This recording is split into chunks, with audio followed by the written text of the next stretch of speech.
Tensions between NATO and Russia are on the rise following a spike in Russian Air Force activity in Eastern Europe and its troop movements close to Ukraine's border.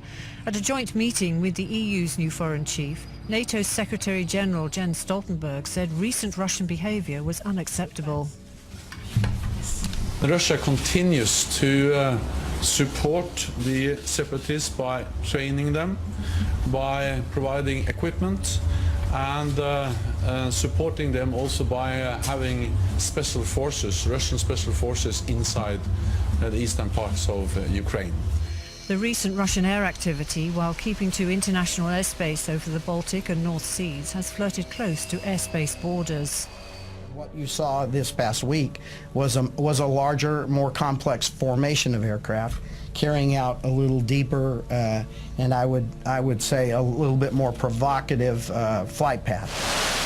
For its part, Russia has expressed its own concerns over NATO enlargement and its reinforcement of troops in Eastern Europe.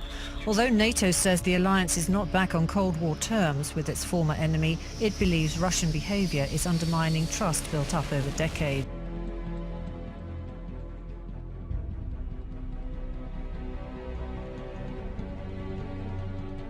The Sneva RSM-54 intercontinental ballistic missile was fired from the Tula submarine in the Barents Sea on Wednesday.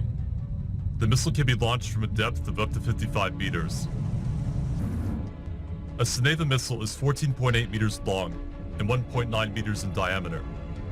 The three-stage missile can carry 4 100 to 500 kiloton nuclear warheads.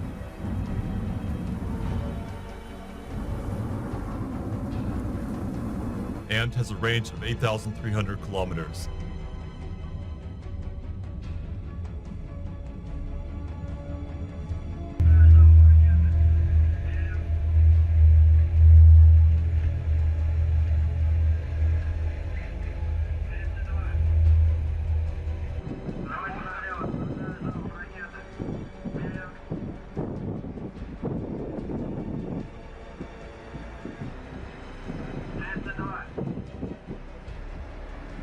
Question. Barbara Starr, Pentagon correspondent, she reported earlier here in the Situation Room that these Russian military planes are flying over Europe right now in very disturbing ways. They're not using their transponders. They're not communicating air traffic control. This is a worry. What is going on? Well, there's a concern. I mean, Russian aggression is clear. They have clearly gone on a type of aggression, whether it be in Ukraine.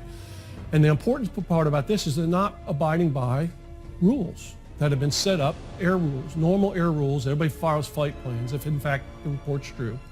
And in fact, the fact that they are flying without any communications. And so that's concerning. Again, this is Russian aggression, and I think they're trying to reassert themselves. I think we have to watch it very carefully.